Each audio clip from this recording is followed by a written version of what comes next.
The wind had changed. Martin Holloway knew it even before he opened his eyes. The draft slipping through the wooden walls of his mountain cabin was sharper, drier, the kind that pulled color from the sky and heat from your bones. He sat up slowly, joints aching with the familiar stiffness of 72 winters. The little wood-burning stove still held a dull red glow from the night before. Snow muffled the world outside, pressing silence against the windows like a heavy hand. Lily was already awake. The German shepherd stood at the door, tail still, ears up. Not barking, just listening. "Go on," Martin muttered, voice raspy. "You'll be the death of my coffee if you keep pacing like that." She turned and gave him one of those looks, half amused, half urgent. Then she whined once, low and short, before walking in a circle and lying near his boots. Martin sighed and reached for his wool sweater. His left shoulder throbbed, the old injury from Kuwait acting up again. He muttered under his breath as he buttoned the sweater crookedly and shuffled toward the kettle. Snow had come early to the mountains of western North Carolina. By the time Halloween passed, the roads had already closed in both directions. Martin hadn't been to town in nearly 2 weeks, and the food pantry was down to beans, oats, and the last jar of wild blueberry preserves. He didn't mind. He liked the quiet. After 2 decades in the Marines, 10 years of it in combat zones, the silence of the mountains was a balm. He poured boiling water over the coffee grounds in his old tin mug and opened the door to let Lily out. What greeted them wasn't just snow. It was isolation. White hills stretched into the fog. Trees groaned under the weight of ice. Somewhere in the distance, a branch cracked like a gunshot. Martin breathed in the cold until his lungs hurt. Lily padded out into the snow. Her coat had grayed around the muzzle, and she didn't chase squirrels like she used to. But she was still strong, still alert, still his. They'd found each other 12 years ago. A trembling, flea-ridden puppy left behind at a gas station near Fort Bragg. Martin had just been discharged. She'd climbed into the back seat of his truck as if she'd been waiting for him. They'd never parted since. That afternoon, Martin carried wood inside for the stove. The load was heavy, and his breath came shorter than usual. He blamed it on the altitude, the cold, maybe the age. He didn't want to think about how dizzy he'd felt stepping off the porch, or how his vision blurred for just a second too long. He didn't want to think about it at all. By sundown, the wind picked up. The snow thickened. Fat, wet flakes fell without pause, turning the forest into a cathedral of white silence. Martin stoked the fire and put on Lily's red reflective collar. Not that he expected her to go far. He boiled some oats for himself and fed her from the last of the dry food bag. She ate quietly, sitting just close enough to feel the warmth of his presence. The cabin creaked under the weight of snow. Somewhere deep in the forest, coyotes sang. Lily didn't react. She only watched Martin, eyes never leaving his face. Sometime around 2 a.m., Martin woke with a start. His chest felt tight. Not painful exactly, but strange. His left arm tingled. He tried to stand and fell. Lily bolted upright. He tried to speak. Nothing came out. Then the pain hit, like a boot to the sternum, like a clamp on his heart. He fell again, this time slamming into the side table. The lamp shattered. His hand clawed toward the stove, but there was no breath, no control, a heart attack, and he knew it. Lily began barking, loud, insistent, the way she hadn't barked in years. She nosed his face, barked again, circled the room in a frenzy. Martin's mouth opened. "Lily," he rasped. "Go." She froze. Ears perked. "Help," he whispered. "Go." She hesitated. Then she ran to the door and stood on her hind legs, scratching furiously. Martin used the last of his strength to crawl toward her, dragging himself with one hand, gritting through the pain. He unlatched the bottom bolt. The door flew open, and Lily disappeared into the snowstorm. The snow was falling sideways now, whipped by wind so cold it cracked the top layer of ice on the trees. Visibility was down to a few yards, but Lily ran without hesitation, nose to the wind, paws cutting paths through knee-deep drifts. Her breath came hard, but steady. The red glow of her collar blinked faintly with each stride. She didn't know exactly where she was going, only that she had to find someone. Anyone. Martin had taught her long ago how to fetch help, not with fancy tricks or commands, but through years of quiet understanding. When he collapsed once during a dizzy spell in the woods, she had stayed by him until he recovered. When a neighbor's child went missing in the valley 2 years ago, it was Lily who found the boy curled under a fallen log, cold and scared, but alive.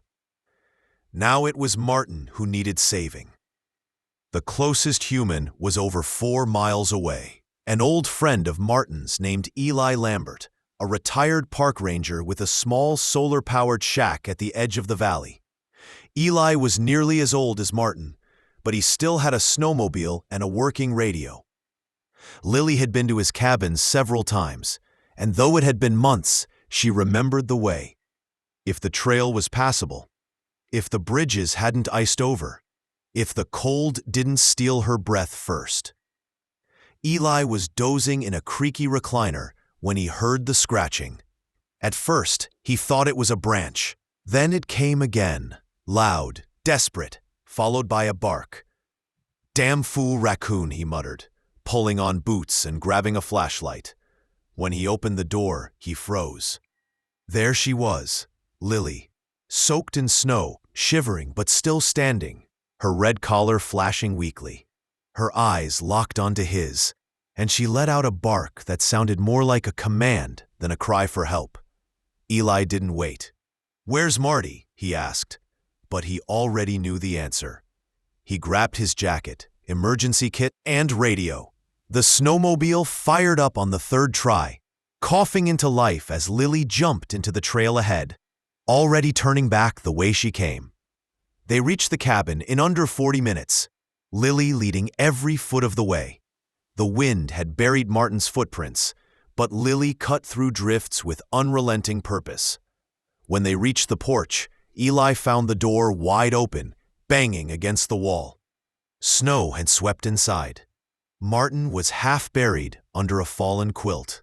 Bare. Eli dropped to his knees, checked his pulse, then radioed for an emergency evac.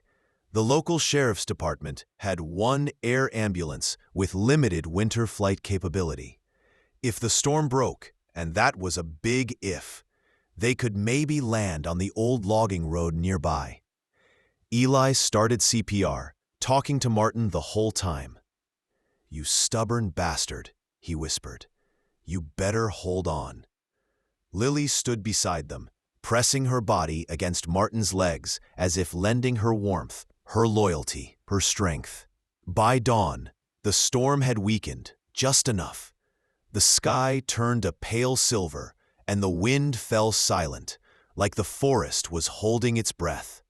A chopper appeared on the horizon, slicing the sky with a thrum that echoed off the frozen hills.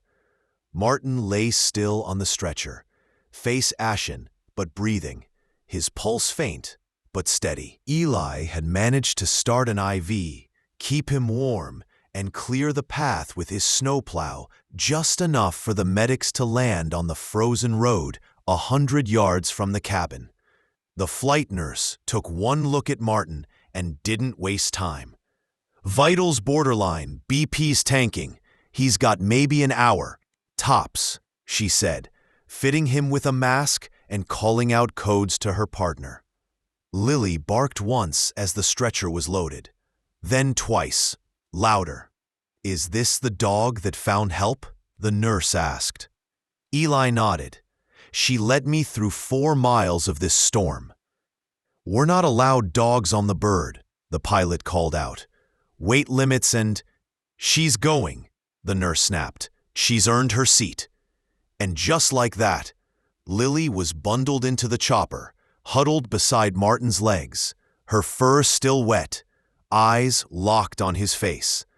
As the blades roared to life and the helicopter lifted into the pale sky, Eli stood below with his hand raised. He watched them vanish beyond the trees. The ICU at Asheville Medical Center was warm, sterile, too quiet for Lily's liking. She was allowed to stay in a small, heated side room attached to Martin's, where the nurses brought her water and gently tried to brush the ice from her fur. One of them, a younger woman named Gina, sat with her during the first night and read aloud while Lily rested on a folded blanket. But she never truly slept. She listened. She waited. Martin woke 36 hours later. Barely. When his eyes finally opened, the first thing he saw wasn't the tubes or lights or ceiling tiles. It was her, Lily, curled beside the bed, tail thumping faintly against the floor. His lips twitched. "You again," he whispered hoarsely. The nurse leaned closer. "Can you hear me, Mr. Holloway? You're in Asheville. You had a heart attack, but your vitals are stabilizing." He nodded faintly. "The dog?" The nurse smiled. "She's right here. She hasn't left your side." Martin turned his head toward Lily and whispered, "Good girl." Lily whined softly, resting her chin on the edge of the mattress. Martin stayed in the hospital for 2 more weeks. The heart attack had been massive.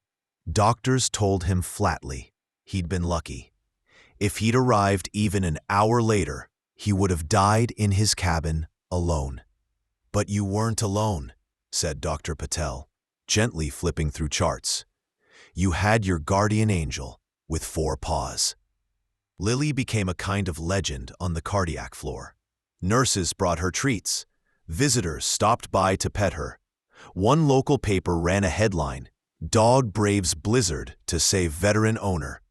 Martin didn't care about the attention. He just watched her, the way her ears twitched when he spoke, the way she stayed close when he napped. She'd always been loyal. But this was something more. She had known. She had chosen to act. When they returned home, the cabin was just as they'd left it, minus a few blown-in snowdrifts and a cracked window pane. Eli had cleaned up as best he could. The fire was already going, and a week's worth of meals sat labeled in the fridge. Martin stepped carefully into the living room with a cane, breathing deep that familiar scent of pine, ash, and winter air. Lily walked ahead, did a quick sweep of the perimeter, then returned to sit by his chair. He collapsed into the armchair with a grunt. "Well," he said, "you saved my life, girl. Guess I owe you more than just dinner." She looked up, tail thumping. Outside, the last of the snow began to melt from the trees. Spring came late. Martin's recovery was slow but steady. Every day he walked a little farther. Every day Lily walked with him. No leash, no command, just presence. Neighbors stopped by more often now. A young couple from down the mountain brought him fresh bread and honey. Gina, the nurse from the hospital, came once a month to check on him and always brought biscuits for Lily. Life became quieter, simpler, and sweeter. Martin had survived, but time, he knew, was no longer something to be spent. It was something to be honored. One morning, as the first daffodils began to bloom near the porch, Martin awoke to find Lily lying beside him on the floor. Still, peaceful, gone. 12.5 years. Just long enough. He sat with her for a long time. Didn't cry, didn't move, just whispered, "You waited. He buried her under the big pine tree behind the cabin, the one that caught the morning sun and looked out over the valley. He carved a small wooden marker himself, Lily, the best of all good girls.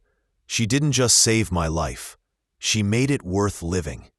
Martin Holloway passed away 2 winters later, peacefully, in his sleep. He left no children, no surviving siblings.